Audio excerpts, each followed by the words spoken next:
Class 6 NCERT आपके हर प्रतियोगी परीक्षाओं के लिए अति महत्वपूर्ण है। और क्लास 6 का ये साइंस है। फर्स्ट चैप्टर खाद्य संगठक और स्रोत। संगठक भोजन बनाने के लिए हमें कई चीज़ों की आवश्यकता होती है, जैसे कच्ची सब्जियां, नमक, मसाला, तेल और पानी आदि। इन्हें ही हम संगठक कहते हैं। खाद्य पदार्थों के स्रोत जिन जिन चीज़ों से हम अपना भोजन प्राप्त करते हैं उन्हें खाद्य पदार्थ का स्रोत कहते हैं। हम खाद्य पदार्थ किन दो स्रोतों से प्राप्त करते हैं, वो स्रोत कौन कौन से हैं? पहला है पौधों में प्राप्त खाद्य पदार्थ, गेहूँ, दाल, चावल, मक्का, सब्जी और वनस्पति तेल इत्यादि। जंतुओं और दूसरा कौन से प्राप्त क्या चीज़ से प्राप्त होता है? जंतुओं से प्राप्त होता है। उदाहरण के लिए देख लीजिए, अंडा, मांस, दूध, दही और पनीर। कच्ची सामग्री खाद्य पदार्थों को बनाने के लिए जिन संगठकों का प्रयोग करते हैं उन्हें कच्ची सामग्री कहते हैं, जैसे नमक, दाल, सब्जी, पानी और मसाला इत्यादि। पौधों के खाने योग्य भाग कुछ पौधों के दो या दो से अधिक भागों को खाया जाता है। इन्हें ही खाने योग्य भाग कहा जाता है, जैसे जड़, तना, फल, फूल, पत्ता इत्यादि सब खाने योग्य होते हैं। पौधों के भाग देखिए नेक्स्ट, जैसे हमें आलू का क्या खाते हैं? तना खाते हैं। मूली का जड़ का और पत्ता दोनों खाया जाता है। जैसे मूली हम सब्जी में और मूली का जड़ और पत्ता, जैसे पत्ता की साग रेस या चटनी या फिर सब्जी में भी पड़ती है। लौकी का फल खाया जाता है। पालक का पत्ता खाया जाता है। आप सभी तो ये खाते ही होंगे। अंकुरण जो बीज से क्या होते हैं? जो बीज से शिशु पौधों का उगना अंकुरण कहलाता है। जैसे मूंग का अंकुरण, चने का अंकुरण। अंकुरित बीजों से एक सफ़ेद रंग की धागे जैसी संरचना निकलती है, जिसे अंकुर कहते हैं। जैसे आप कभी चने को भिगोए होंगे और बहुत लोग ऐसे होते हैं जो चने को अंकुरित करके खाते हैं।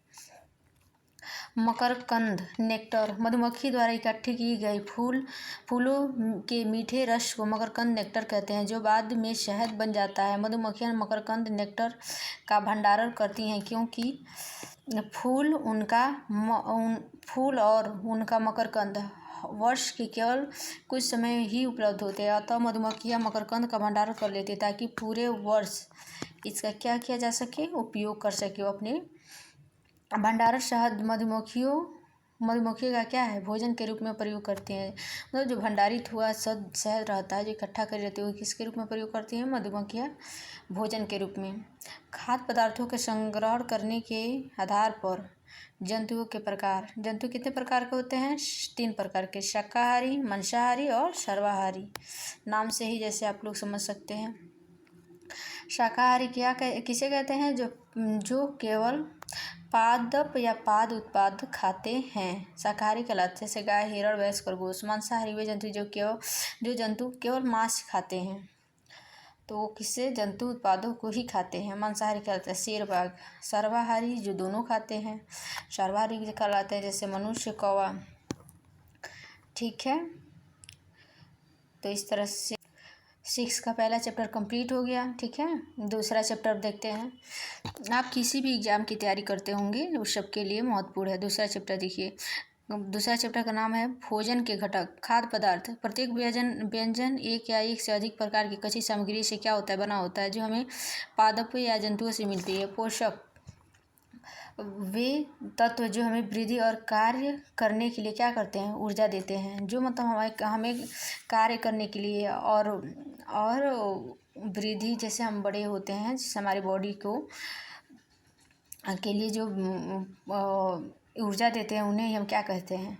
पोषक तत्व। और क्या क्या होते हैं? देखिए, पोषक तत्वों में कार्बोहाइड्रेट आता है, प्रोटीन आता है, वसा और विटामिन और खनिज जड़ को क्या कहते हैं? पोषक तत्व। कार्बोहाइड्रेट हमारे भोजन में पाए जाने वाले मुख्य कार्बोहाइड्रेट मंड तथा शर्करा के रूप में होते हैं। कार्बोहाइड्रेट मुख्य रूप से हमारे शरीर को ऊर्जा प्रदान करते हैं। कार्बोहाइड्रेट के स्रोत चावल, गेहूँ, आलू, शकरकंद, मक्का, पपीता आदि। प्रोटीन बैगनी बैगनी रंग खाद्य पदार्थ में प्रोटीन की उपस्थिति दर्शाता है। प्रोटीन की आवश्यकता शरीर की वृद्धि और स्वस्थ रहने के लिए होती है।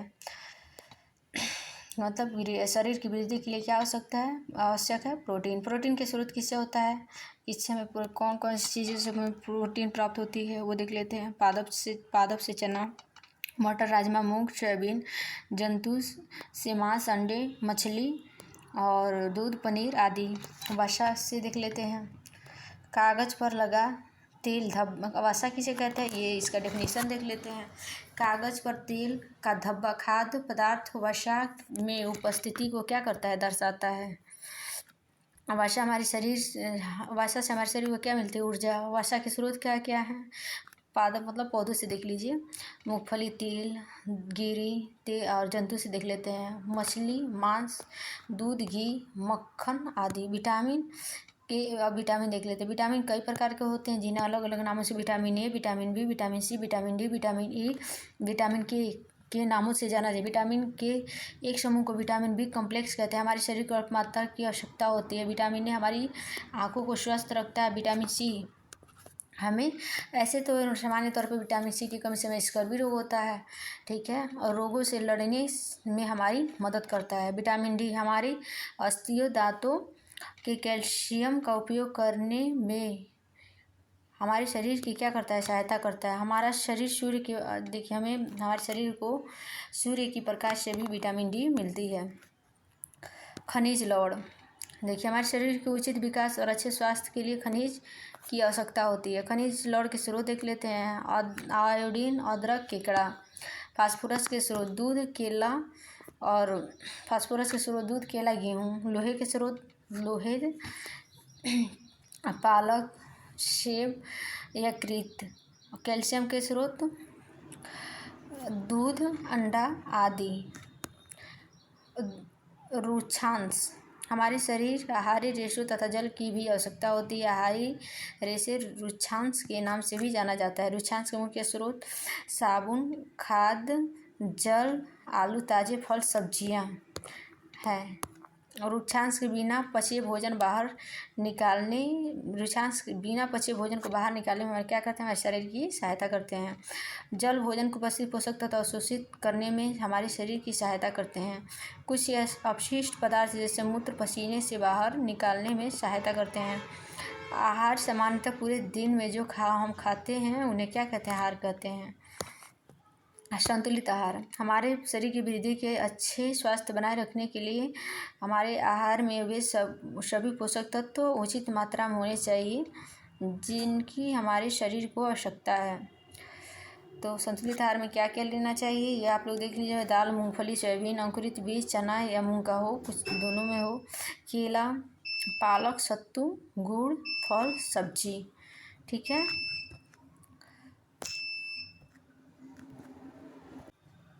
पाठ तीसरा, तंतु एक प्रकार के रेशे होते हैं जिनसे हम क्या प्राप्त करते हैं, तागे या धागे बनाए जाते हैं।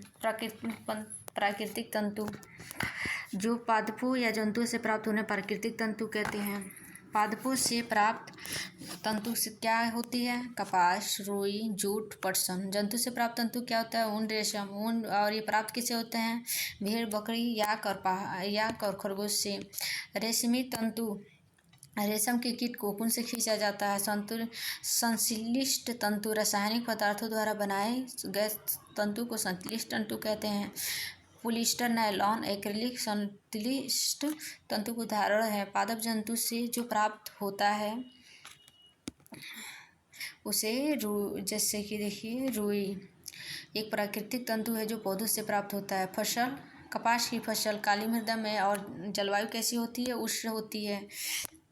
कपास पादप के फल और कपास गोलक के रूप में परिपक्व होने के बाद कपास बालों से कपास हस्तचयन द्वारा क्या किया जाता है, हमें प्राप्त किया जाता है या हमें मिलता है।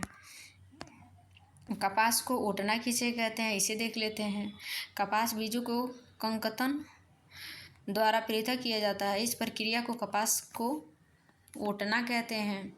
आजकल कपास ओटने के लिए मशीनों का प्रयोग किया जाता है। पटसन तंतु को पटसन पादप के तने से प्राप्त किया जाता है। भारत की खेती वर्षा ऋतु में की जाती है।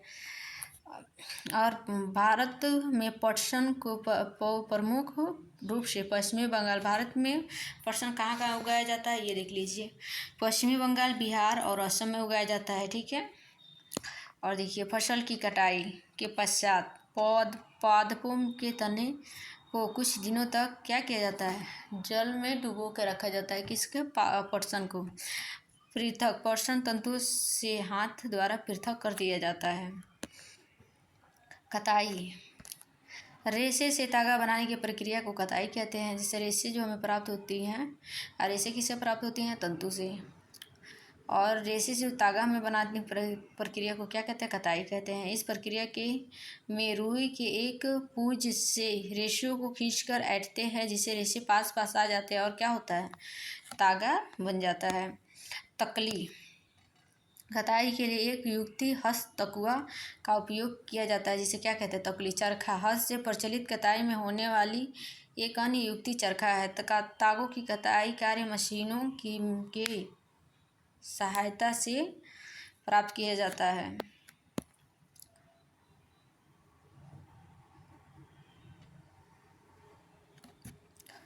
तागों से वस्त्र बनाने की विधियाँ, बुनाई बधाई।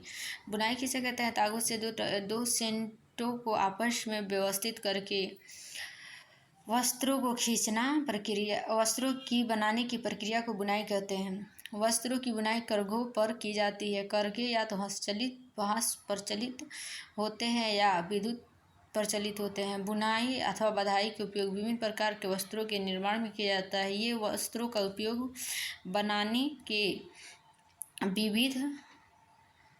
विविध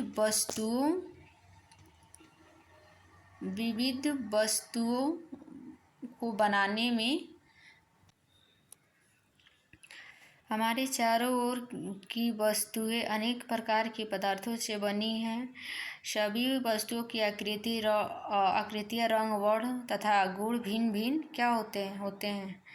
हमारे चारों ओर वस्तुएं एक या एक से अधिक पदार्थों से बनी होती है, जैसे कांच, धातुएं, प्लास्टिक, कागज, मृदा आदि। वस्तु एक ही पदार्थ की बनी होती है। एक ही या वस्तु के कई पदार्थों से भी बनी हो सकती है। पदार्थ किसे कहते हैं? देखिए, पदार्थ वह वस्तु जिसका कोई निश्चित भार द्रव्यमान होता है, स्थान घेरती है, पदार्थ कहलाता है। मतलब पदार्थ कोई ऐसी वस्तु कहते हैं जिसमें भार हो, स्थान घेरती हो, द्रव्यमान हो, उसे हम क्या कहेंगे? पदार्थ। पदार्थ 3 अवस्थाओं में पाई जाती है: ठोस, द्रव, गैस। ठोस वह अवस्था जिसमें आकार, आयतन दोनों निश्चित होते हैं, ठोस कहलाता है, जैसे कि लोहा, लकड़ी, बर्फ का टुकड़ा। द्रव किसे कहते हैं? पदार्थ की अवस्था जिसका आकार अनिश्चित और आयतन क्या होता है? निश्चित होता है, द्रव्य कहलाता है। पानी, तेल, अल्कोहल। गैस किसे कहते हैं? जिसकी दोनों अवस्थाएं क्या होती है? अनिश्चित होती हैं, गैस कहलाते हैं, जैसे हवा, ऑक्सीजन, कार्बन डाइऑक्साइड। हम अपने दैनिक जीवन में वस्तुओं का उपयोग करते हैं तथा कई वस्तुओं का उपयोग करते हैं। उनमें से वस्तु अलग अलग प्रकार की होती है। पदार्थों के गुण, किसी भी पदार्थ के बनाने के लिए किसी भी पदार्थ का चयन उस पदार्थ के गुणों तथा उपयोग की जाने वस्तु के प्रयोजन पर क्या होता है? निर्भर है। दिखावट, पदार्थ प्रायः एक दूसरे से भिन्न दिखाई देते हैं, जैसे लकड़ी लोहे से बिल्कुल भिन्न दिखाई देती है। चमकदार, कुछ पदार्थ चमकदार, खुरदरे, चिकने, कोमल लगते हैं। कोमल पदार्थ देख लेते हैं क्या होता है। वे पदार्थ जो आसानी से क्या होते हैं? संपीड़ित किया जाए अथवा खरोंचा जाए। संपीड़ित मतलब समझते हैं आप लोग? इससे मतलब सोखता जो होती है, जैसे कि जो सोफा वगैरह में लगाया जाता है, उसको दबाएंगे तो आसानी से दब जाती है। ये संपीड़ित कहते हैं, जो तो आसानी से दब जाए। कठोर पदार्थ वे पदार्थ जिन्हें संपीड़ित करना कठिन होता है, जिसको हम दबाए ना जा सके। धातु जिनमें इस प्रकार की धुति होती है, जो प्रायः धातु होते हैं, लोहा, तांबा, एल्युमिनियम, सोना आदि। विलय, कुछ पदार्थ जल में क्या होता है, आसानी से घुल जाते हैं। नमक और पानी या पानी चीनी ले लीजिए। कुछ अविलय जो पानी में जल में आसानी से नहीं घुल सकते हैं, तो उसे क्या कहेंगे, अविलय पदार्थ। जैसे इसमें दिया है पानी और धूल, और पानी और बालू को भी हम ले सकते हैं।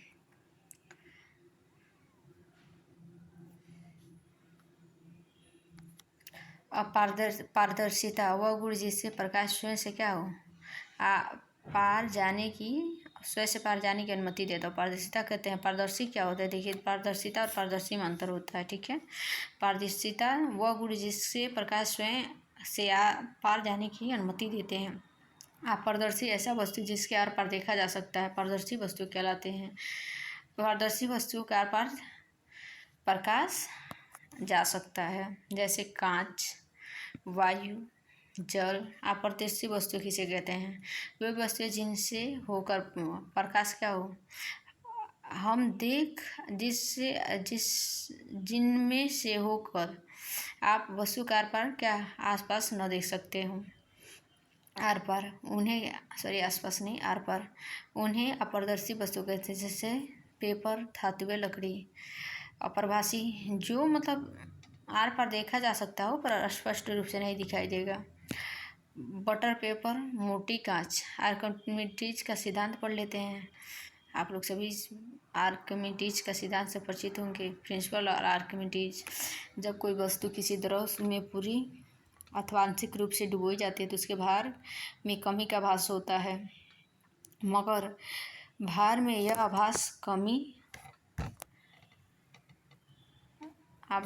कमी वस्तु द्वारा हटाए गए द्रव के भार के बराबर होती है। आर्किमिडीज का सिद्धांत कहते हैं। इसके अनुप्रयोग निम्न है। लोहे से बनी कील पानी में डूब जाती है, और इस लोहे का बना गेंद पानी में डूब जाती है, तथा बड़ा जहाज तैरता है, लेकिन जहाज द्वारा विस्थापित किए गए जल, उस जल का भार उसके भार के बराबर होता है।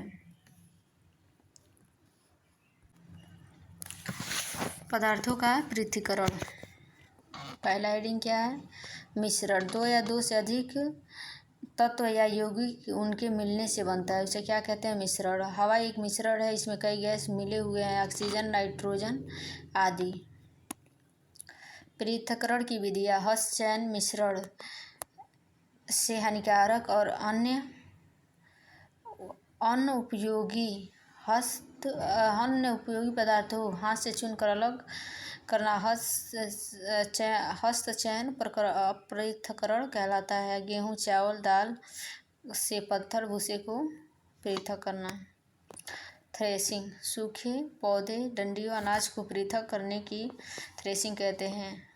बैलों की सहायता और मशीनों का उपयोग किया जाता है। निष्पावन पवन अथवा झोंके द्वारा किसी मिश्रण की हवाई को पृथक करने की विधि निष्पावन कहलाती है। गांव देहात में आपने निष्पावन करना तो देखा होगा। जैसे किसान भूसे को इस अनाज इसी विधि से क्या करते हैं, अलग करते हैं। चालन द्वारा आटे की अशुद्धि को पृथक करना चालन कहलाता है। रेत के कंकड़ पत्थर से पृथक करना। अवसादन किसी तरल मिश्रण से भारी ठोस पदार्थों के नीचे बैठने की प्रक्रिया को अवसादन कहते हैं।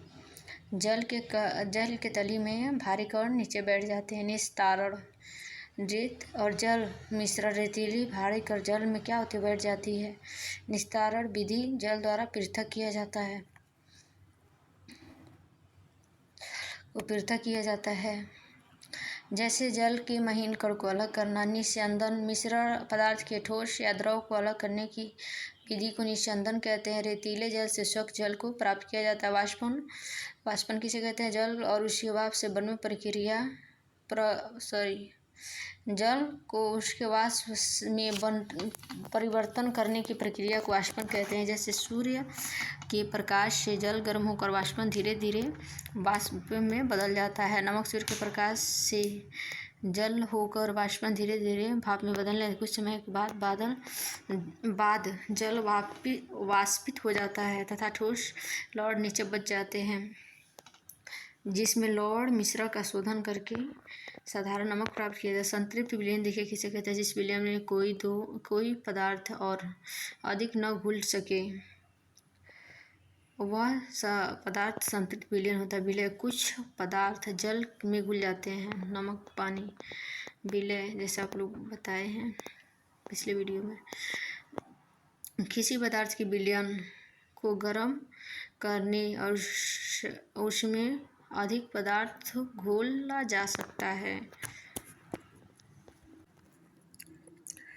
पाठ 6 हमारे चारों ओर के परिवर्तन। हमारे चारों ओर बहुत से परिवर्तन अपने आप होते रहते हैं। खेतों में फसल समय अनुसार बदलती रहती है, पत्तियां रंग बदलती है और ये सूख कर पेड़ों से गिर जाती है, फूल खिलते हैं और फिर मुरझा जाते हैं। परिवर्तन पदार्थ गर्म या उससे किसी अन्य पदार्थ के साथ उसमें मिश्रित करके उनमें परिवर्तन लाया जा सकता है। उत्क्रमित देखिए किसे कहते हैं, इसमें कुछ परिवर्तन किया जा सकता है, जबकि कुछ परिवर्तन को उत्क्रमित नहीं किया जा सकता। उत्क्रमित परिवर्तन ऐसे परिवर्तन जिनको पुनः अवस्था में लाया जा सकता है, जैसे आटे की लोई बेलकर रोटी बनती है और पुनः लोई में परिवर्तित किया जा सकता है। उत्क्रमित अपरिवर्तन जिन्हें पूर्व अवस्था में क्या नहीं लाया जा सकता, नाम से यह स्पष्ट है। जबकि पकी हुई रोटी को पुनः लोई में नहीं प्राप्त किया जा सकता। प्रसार जब कोई वस्तु गर्म होने से फैलता है, पिघलने लगता है तो उसे प्रसार कहते हैं। संकुचन जब किसी वस्तु को गर्म किया जाता है तो यह फैल जाता है और ठंडे होकर सिकुड़ जाता है, इसे संकुचन कहते हैं। संकुचन का डेफिनेशन, मान लीजिए कोई वस्तु है, उसे गर्म करेंगे तो फैल जाएगा और फिर हम उसे ठंडा करेंगे तो क्या होगा, सिकुड़ जाएगा, उसे क्या कहेंगे, संकुचन। आवर्ती परिवर्तन वह परिवर्तन जिनकी नियमित समय अंतरालों के बाद पुनरावृत्ति होती है। सूरज का उगना, जैसे सूरज डेली उगता है। अनावर्ती परिवर्तन जिस नियमित परिवर्तन समय अंतराल की पुनरावृत्ति नहीं होती है। गलन किसी वस्तु के निश्चित तापमान या द्रव में परिवर्तित होना क्या होता है, गलन कहलाता है। किसी वस्तु के निश्चित तापमान पर, ठीक है, वो द्रव अवस्था में परिवर्तित है, जिसे गलन कहते हैं। वाष्पन जल को उसके वाष्प में परिवर्तन करने की प्रक्रिया को वाष्पन कहते हैं। जैसे सूर्य के प्रकाश से जल गर्म होकर वाष्पन द्वारा धीरे धीरे वाष्प में बदलने लगते हैं, ठीक है। पाठ 7 पौधों को जानिए। शाख हरे पौधे कोमल तने वाले पौधों को क्या कहते हैं, शाख होती है। जिसके जो हरा हो, कोमल उसके तने हो, उस पौधे को कहेंगे शाख। झाड़ी कुछ पौधों के शाखाएं तने के आधार पर समीप से निकलती है तथा तना कठोर तो परंतु अधिक मोटा नहीं होता, उन्हें झाड़ी कहते हैं। वृक्ष बहुत ऊंचे होते हैं और ये इतने सुदृढ़ और गहरे भूरे होते हैं, इनमें शाखाएं भूमि से अधिक ऊंचाई पर तने ऊपरी भाग पर निकलते हैं, इन्हें वृक्ष कहते हैं। लता कमजोर तने वाले पौधे सीधे खड़े नहीं हो सकते, ये भूमि या किसी पेड़ या किसी भी सपोर्ट पे सहारा लेकर वो फैल जाते हैं, उन्हें क्या कहते हैं, लता। और वही कुछ पौधे आसपास ढांचे की सतह के ऊपर चढ़ जाते हैं, इन्हें और वही कहते हैं। तने पौधों को सहारा देते हैं और खनिज की परिवहन से सहायता प्राप्त करते हैं। जैसे मनी प्लांट का पौधा। फलक पौधों के चपटे हरे भाग को फलक कहते हैं। शीरा पत्ती की रेखित संरचनाओं को शीरा कहते हैं। शीरा विन्यास पर घास की पत्तियों के शीरा एक दूसरे समांतर और शीरा विन्यास के समांतर शीरा विन्यास कहते हैं। रंध्र किसे कहते हैं, रंध्र पत्तियों की सतह छोटे छोटे छिद्र पाए जाते हैं। तो पत्तियों की जो सतह होती है, आप पत्ती का भी लेकर ध्यान से देखिएगा, उसमें छोटे छोटे छिद्र होते हैं।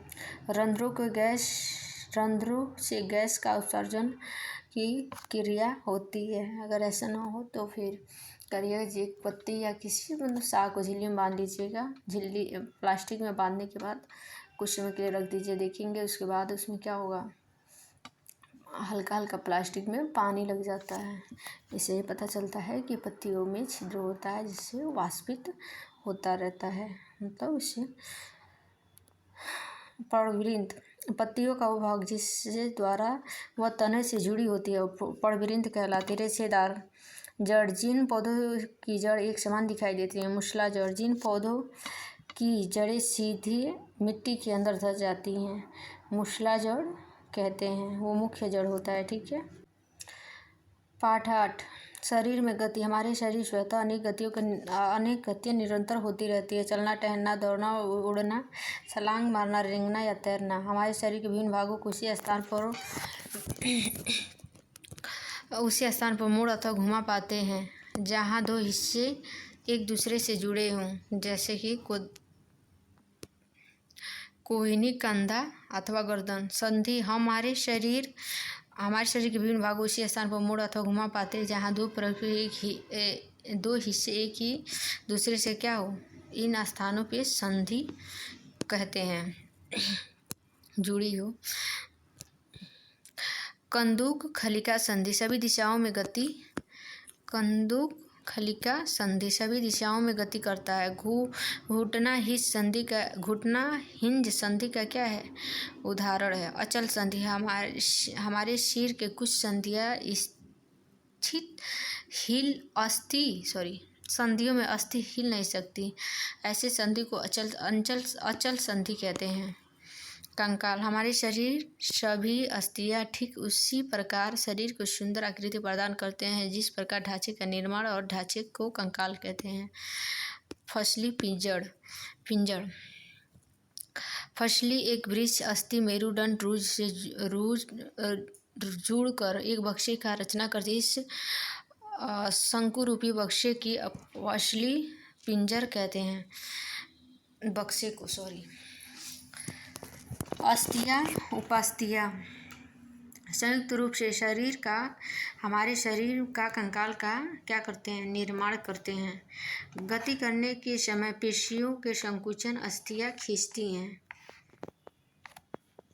चलिए हिंज संधि देख लेते हैं क्या होता है। जैसे हमने ऊपर नाम सुना इसका, हिंज संधि ऐसी संधि जो केवल आगे और पीछे की दिशा में गति करती है, हिंज संधि कहते हैं। केचुए में गति शरीर पेश या बारी बारी से विस्तरण एवं संकुचन से क्या होती है, पेशीय संधि।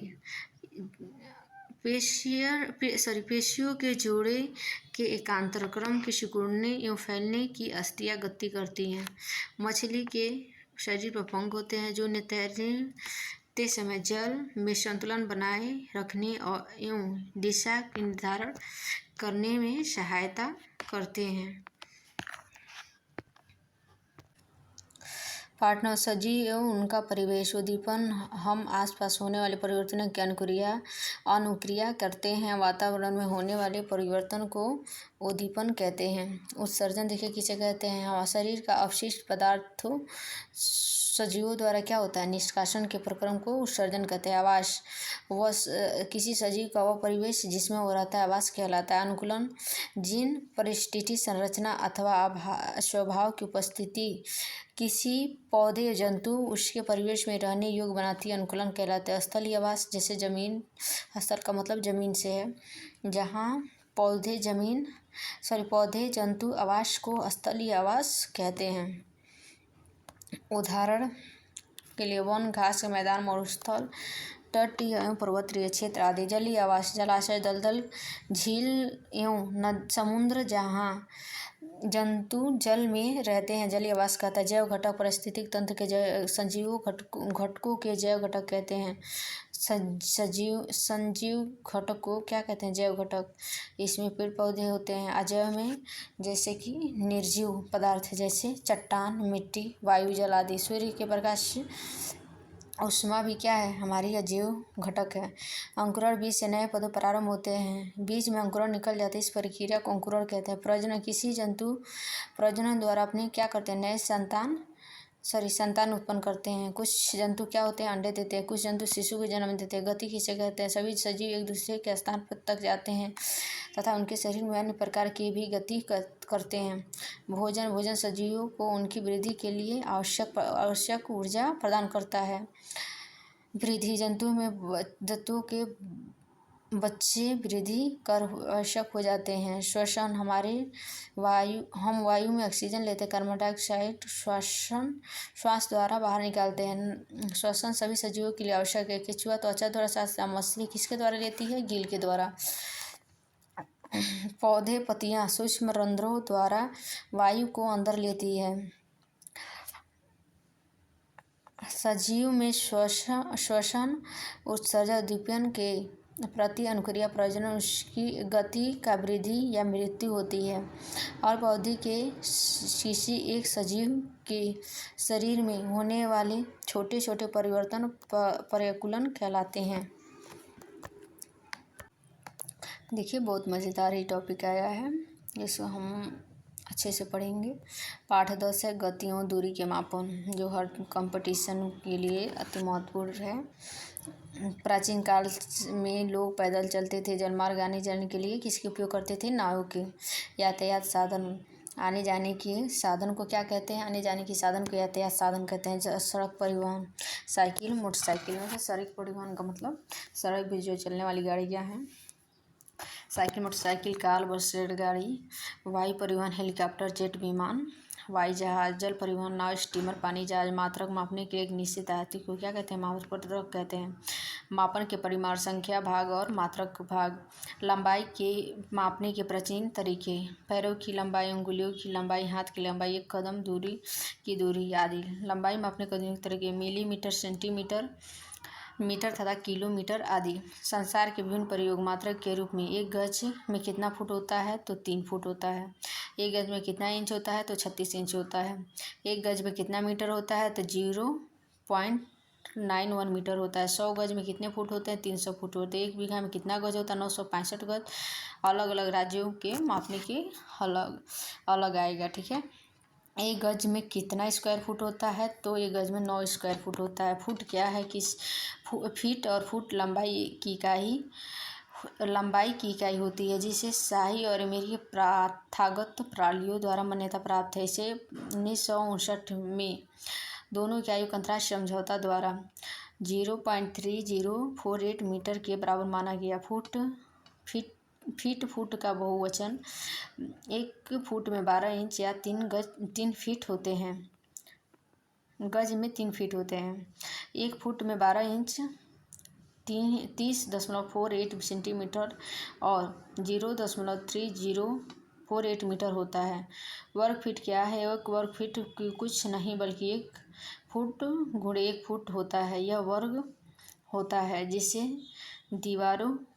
दीवारें 1 फुट की होती है। इससे क्षेत्रफल वर्ग फीट का होता है। 1790 में फ्रांसीसी ने मापन के लिए एक मानक प्रणाली की रचना की, जिसे क्या कहते हैं?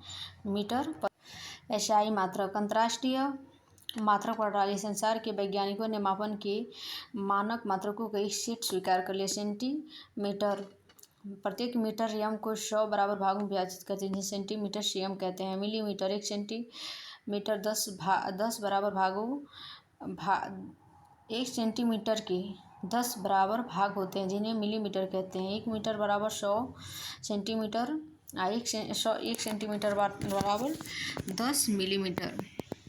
किलोमीटर, किस दूरियों की लंबाई मापने के बड़े मात्रक का प्रयोग करते हैं। 1 किलोमीटर बराबर 1000 मीटर। वक्र रेखा, विभिन्न प्रकार की आकृतियों को मापने के लिए धागे का प्रयोग। फिर धागे से वृत्त को मापना। गति, समय के साथ किसी भी वस्तु की स्थिति परिवर्तन को गति कहते हैं। गति, वर्तुलीय गति, मान कोई वस्तु वृत्ताकार मार्ग पे गति करती है तो उसे क्या कहेंगे? वर्तुलीय गति। घड़ी की सुई, पंखी की पंखुड़ी, आवर्ती गति, जब कोई वस्तु निश्चित पथ पर गतिमान हो, एक निश्चित समय अंतराल के बाद बार बार अपनी पूर्व गति को दोहराती हो, उसे क्या कहते हैं? आवर्त गति। उदाहरण, पृथ्वी लिखा है लेकिन पृथ्वी होगा।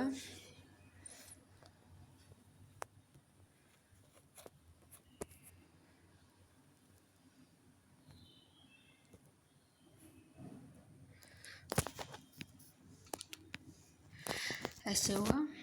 सूर्य के चारों ओर परिक्रमा करने में 365.5 दिन का समय लगता है तथा इतने समय अंतराल के बाद अपनी पूर्व गति को क्या करती है, दोहराती है। 365.5 दिन का उसका क्या है, आवर्तकाल है। घड़ी की सुइयों गति, घड़ी पेंडुलम की गति आवर्त गति का उदाहरण है। झूले में झूलना और परमाणुओं की कंपन में भी आवर्त गति है। हृदय के धड़कना में भी आवर्त गति है। घूर्णन गति, जब कोई वस्तु अपने अक्ष पर गति करती है तो इसे क्या कहते हैं, घूर्णन गति कहते हैं। पृथ्वी पर तथा चंद्रमा के द्वारा गति करना।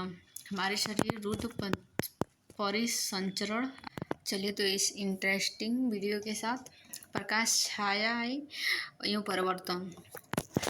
दीप्त वस्तुएं, जो प्रकाश स्वतः उत्सर्जित करती हैं दीप्त वस्तुएं कहलाती हैं, जैसे तारे, जुगनू, विद्युत बल्ब। पारदर्शी वस्तुएं, जिस वस्तु के आर पार देख सकते हैं पारदर्शी वस्तु कहते हैं, शीशा, कांच, पानी आदि। अपारदर्शी वस्तुएं, जैसे कि नाम से स्पष्ट हो रहा है, जिसके आर पार नहीं देख सकते। अपारदर्शी, जैसे दीवार, लकड़ी, पुस्तक आदि। प्रभासी, जिसके आर पार हम देख सकते हैं परंतु स्पष्ट नहीं देख सकते, जैसे धुआं, कोहरा, तेल में लगा कागज। छाया वस्तु, जब हम जानते हैं प्रकाश सरल रेखा में गमन करता है, कोई अपारदर्शी वस्तु इसे रोकती है तो क्या होती है, छाया बनती है। कमरे की दीवार, इमारत, सतह, जो छाया की तरह क्या करते हैं, वर्क करते हैं। हमें सूर्य को सीधे आंखों से मतलब सीधे नहीं दिखना चाहिए, मतलब आंखों में कोई चश्मा या लेंस के द्वारा देखना चाहिए। हमारी आंखों के लिए क्या होते हैं, अत्यधिक हानिकारक होते हैं। प्रकाश, हम प्रकाश के बिना किसी वस्तु को नहीं देख सकते हैं, ठीक है। प्रकाश वस्तु को देखने में हमारी क्या करते हैं, सहायता करते हैं। दर्पण, वह वस्तु जिसमें किसी वस्तु का प्रतिबिंब बनता हो, दर्पण कहलाता है। इसका उपयोग हम कहाँ करते हैं, अपने घरों में करते हैं या फिर गाड़ी वगैरह में करते हैं। दर्पण कितने प्रकार का होता है, 2 प्रकार का होता है।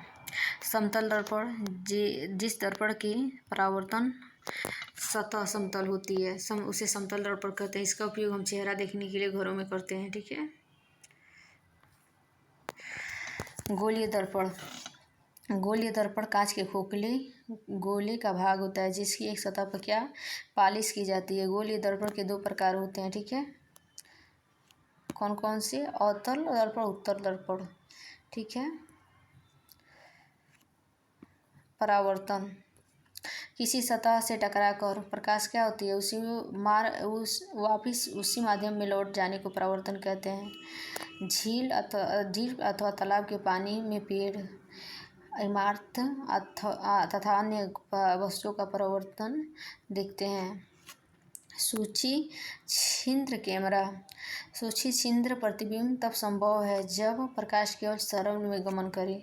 सूची छिद्र कैमरे में सूर्य तीव्र प्रकाश सड़क पर गतिमान वाहनों की व्यक्तियों को देखें। पाठ 12, विद्युत तथा परिपथ। विद्युत, किसी चालक में विद्युत आवेशों के बहाव से उत्पन्न ऊर्जा को विद्युत कहते हैं। विद्युत के प्रकार, स्थिर विद्युत आवेश के रूप में होता है और यह अधिक मात्रा में उत्पन्न नहीं कर सकते। गतिशील विद्युत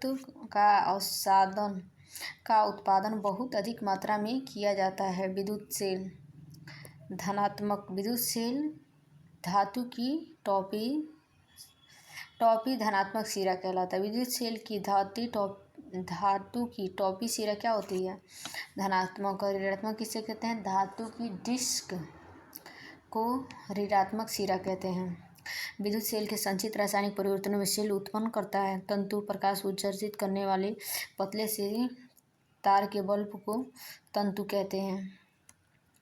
विद्युत परिपथ, वह पथ जिसमें इलेक्ट्रॉन एक बिंदु से दूसरे बिंदु तक प्रवाहित हो सके, विद्युत परिपथ कहलाता है। विद्युत परिपथ 4 प्रकार के होते हैं, खुला परिपथ, बंद परिपथ, लघु परिपथ, लीकेज परिपथ।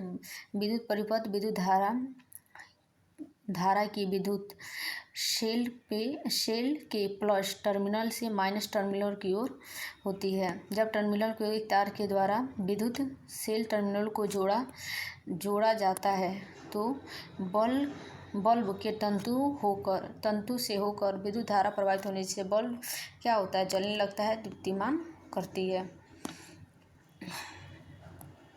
विद्युत स्विच किसे कहते हैं?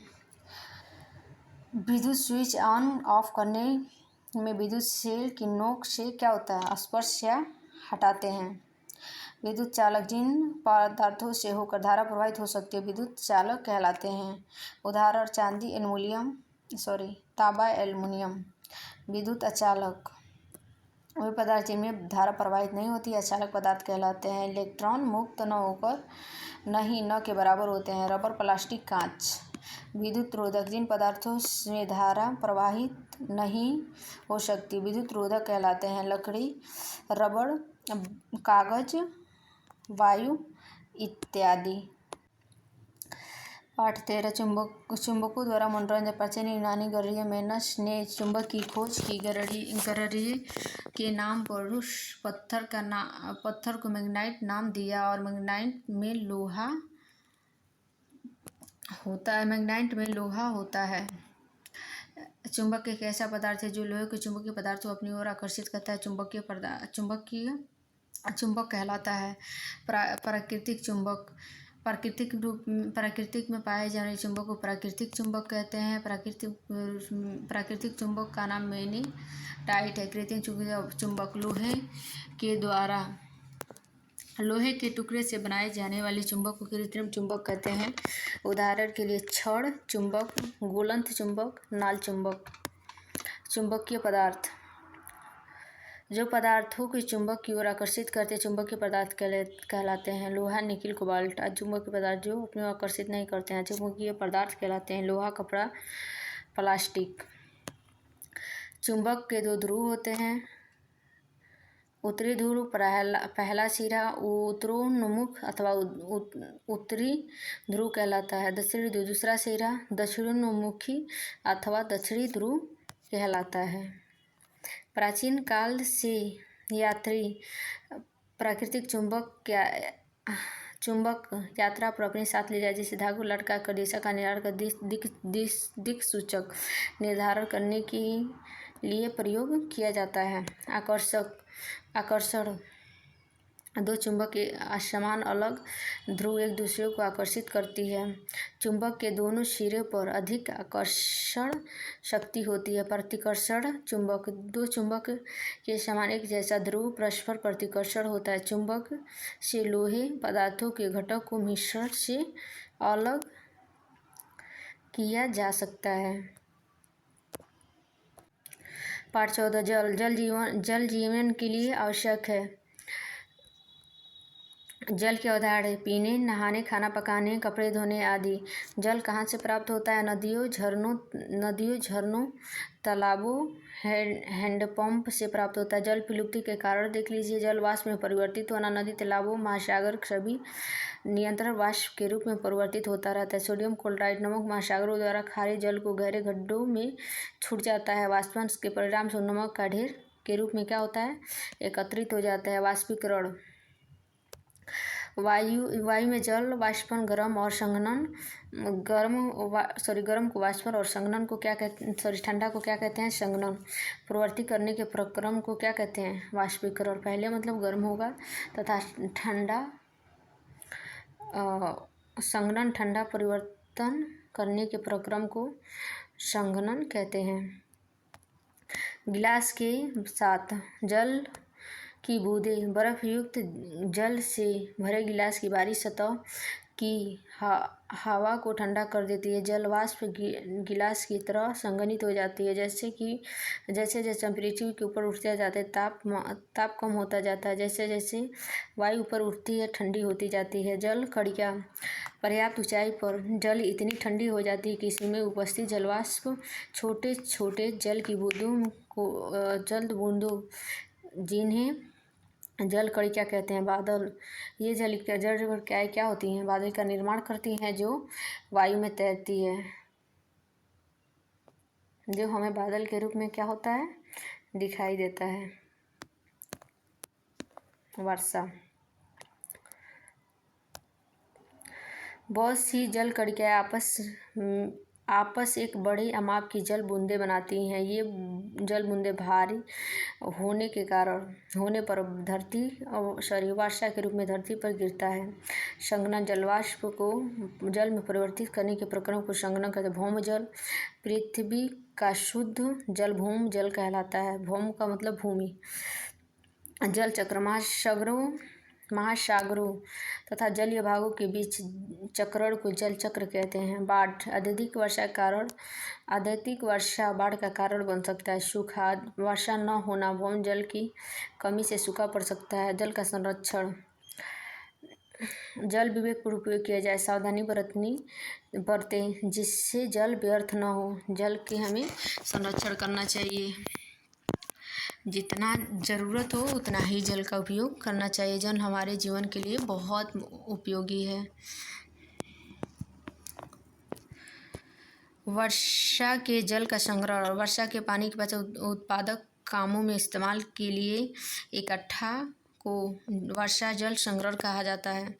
आपकी छत के पर गिरे बारिश के पानी को सामान्य तरीके से इकट्ठा कर उसे शुद्ध बनाने का काम वर्षा जल संग्रहण कहलाता है। पाठ 15 हमारे चारों ओर की वायु। पृथ्वी पर जीवन के लिए वायुमंडल आवश्यक है। जलवायु में नाइट्रोजन कितना होता है, 78, ऑक्सीजन 21 और शेष 1% कार्बन डाइऑक्साइड और कुछ अन्य गैस जलवाष्प व धूल के कण भी होते हैं। सबसे ज़्यादा किसकी मात्रा है, नाइट्रोजन का, उसके बाद ऑक्सीजन का। वायुमंडल वायु की परत जैसे पृथ्वी को घेरे हुए हैं, उसे क्या कहते हैं, वायुमंडल कहते हैं। इसका विस्तार पृथ्वी की सतह से कई किलोमीटर ऊपर तक है। पहले को क्षोभमंडल, दूसरे को समताप मंडल, मध्य मंडल, आयन मंडल, बाह्यमंडल कहते हैं। वायुमंडल का संघटक नाइट्रोजन N2, इसका फार्मूला होता है N2। यह 78% पाया जाता है। ऑक्सीजन का O2 होता है, ये 21% पाया जाता है। आर्गन का Ar होता है, ये 0.93 और कार्बन डाइऑक्साइड का CO2 सबको पता है 0.03%। अन्य सभी गैस जैसे हीलियम का He, हाइड्रोजन का H होता है, ये कितना पाई जाती हैं, 0.04। वात सूचक जब हम वात सूचक घूमती है तो इस दिशा में रुक जाती है। जिस दिशा में वायु चल रही पर्वतारोही वही ऊंचे पर्वतों पर चढ़ाई के समय सिलेंडर क्या करते हैं, अपने साथ लिए इसलिए जाते हैं क्योंकि अत्यधिक ऊंचाई पर ऑक्सीजन की कमी हो जाती है।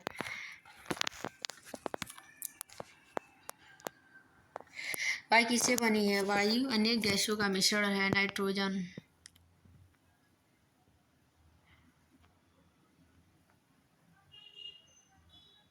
ये तो सब अभी जस्ट पढ़ाई हूँ। ऑक्सीजन कैसे लेते हैं हम, जल तथा मिट्टी में वायु अवस्थित होती है। मिट्टी के जीव गहरी मिट्टी में बहुत से माड़ तथा छिद्र बना लेते हैं। इन छिद्रों द्वारा वायु को अंदर व बाहर जाने के लिए जगह क्या होती है, उपलब्ध हो जाती है। वायु में जलवाष्प विद्यमान होता है। जब वायु ठंडे होकर पृष्ठ के संपर्क में आती है तो उसमें उपस्थित जलवाष्प ठंडी होकर संघनित हो जाती है और जल की बूंदें पृष्ठ पे दिखाई देती है। वायु स्थान पर मिलती है। हम वायु को देख नहीं सकते, इससे क्या कर सकते हैं, अनुभव कर सकते हैं। पवन जैसे गतिशील वायु को क्या कहते हैं, पवन। वायु के दरमियान होता है, स्थान गिरती है, जैसे कि आप लोग को पता है। पादप तथा जंतु श्वसन प्रक्रिया ऑक्सीजन का उपयोग और कार्बन डाइऑक्साइड बनाते हैं। जलीय प्राणी श्वसन के लिए जल में घुली वायु का उपयोग करते हैं। पवन चक्की पवन चलाने वाली युक्ति जो डायनमो की सहायता से विद्युत उत्पन्न करता है।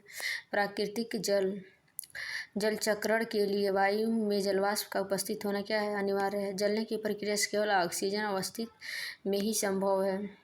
कार्बन डाइऑक्साइड गैस के अवस्थित में घुटन महसूस होता है। धुएं में कुछ गैसों एवं सूक्ष्म कण होते हैं जिसे प्रायः हानिकारक होते हैं। हमारी नाक छोटे छोटे बाल एवं श्लेष्मा उपस्थित होते हैं। उपस्थित नहीं रहेगा, उपस्थित रहेगा, ठीक है। और जहाँ जहाँ उपस्थित दिया है हम वहाँ उपस्थित समझेंगे। जो धूल के कणों को श्वसन तंत्र में जाने से क्या करते हैं, रोकते हैं, उपस्थित होगा, ठीक है।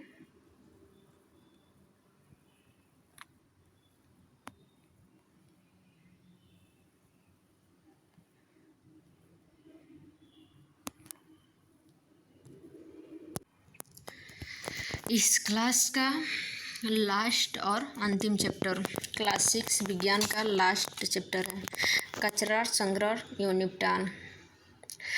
एक कदम स्वच्छता की ओर। भारत के प्रधानमंत्री 2 अक्टूबर 2014 को स्वच्छता अभियान शुभारंभ की। हमारे दैनिक क्रियाकलापों के कचरा उत्पन्न होता है। भरा हुआ स्थान जहाँ शहरों नगरों से कचरे को इकट्ठे कर बांटा जाता है। कंपोस्टिंग। रसोई घर से अवशिष्ट सभी पौधे एवं जंतु अपशिष्टों को खाद में परिवर्तित करना कंपोस्टिंग कहलाता है। Vermi compost. रसोई घर के कचड़ों को कृमि अथवा लाल केंचुए द्वारा कंपोस्ट के परिवर्तन करना वर्मी कंपोस्टिंग कहलाता है। अवशिष्ट पदार्थ नियमित रूप से इकट्ठा होने वाले उस कचरे को कहा जाता है जो रोज कारखानों, ऑफिस, घरों, इमारतों और सफाई के बाद क्या होते हैं, एकत्रित हो जाते हैं, जिसे हम कचरा पात्र या सड़क, नदियों के किनारे ऐसे ही फेंक देते हैं। ऐसे नहीं फेंकना चाहिए। अब तो रिसाइकलिंग के द्वारा हम उसे नए उत्पाद या फिर अन्य कोई सामग्री बना सकते हैं, बहुत सारी। पुनः चक्र कचरे को एक नए रूप से सामग्री में बदलना। ग्लास, पेपर, जैसे कि हमने बताया, प्लास्टिक, धातु, एल्युमिनियम, स्टील के सभी आमतौर पुनर्विनीकरण या पुनर्चक्रण किए जा सकते हैं। रिसाइकलिंग पृथ्वी को क्या करता है, बचाता है। इस उत्पाद के पुनर्विनीकरण पर्यावरण को सुरक्षित रखने में क्या कर सकता है, मदद। पुनर्चक्रण ऊर्जा को बचाता है। सामग्री से एक नया उत्पाद बनाने की अपेक्षा उसी उत्पाद को रिसाइकलिंग करने में क्या होती है, ऊर्जा कम खपत होती है। पुनर्चक्रण। कागज, प्राकृतिक संसाधनों का संरक्षण, ऊर्जा की बचत होती है, कम कर देता है। ग्रीन हाउस गैस उत्सर्जन और रहता है। लैंडफिल, अंतरिक्ष कचरा के अन्य प्रकार पुनः विनीकरण नहीं किया जा सकता। अगले 20 वर्षों तक भराव के क्षेत्र पर कोई भवन निर्माण नहीं किया जा सकता। कचरे के उपयोगी अवैध निपटान के लिए भराव क्षेत्रों को कंपोस्ट बनाने वाले क्षेत्र विकसित किए जाते हैं। कुछ शहरों, नगरों में नगर पालिकाएं 2 प्रकार के कचरे इकट्ठा कर पृथक कूड़ेदान में प्रदान करते हैं। नीले कूड़ेदान पुनः उपयोग किए जाने वाले सकने वाली, जैसे प्लास्टिक, धातुएं तथा कांच। हरे कूड़ेदान रसोई, अन्य पादप जंतुओं से अपशिष्ट पदार्थों को एकत्र करने के लिए होते हैं। Thank you so much. इस तरह से चैप्टर आपका इस क्लास 6 का NCERT का बुक चैप्टर 1 से 16 तक का कंप्लीट हुआ। आपके हर प्रतियोगी परीक्षाओं के लिए क्या है, अति महत्वपूर्ण है। हम किसी भी चीज़ को शुरुआत करने के लिए हमें बेसिक लेवल समझना बहुत ज़रूरी होता है और हमें बेसिक से हमें आगे भी समझने में, आगे की सिलेबस, आगे की जो भी कक्षा समझने में क्या होती है, मदद मिलती है। तो आप प्लीज़ इस चैनल को सब्सक्राइब कर लें ताकि हमारी जो भी इम्पोर्टेंट वीडियो डाली जाती है वो आप तक पहुँचे और आपके अगले जो भी पेपर कंपटीशन या आपकी बेसिक लेवल क्या हो, स्ट्रांग हो। Thank you so much guys. हमें सपोर्ट ऐसे करते रहिए। जो भी समस्या है, जो भी मतलब मेरे से पढ़ाने में जो भी दिक्कत या प्रॉब्लम आ रही है, कृपया हमें कमेंट करके बताएं। Thank you so much guys.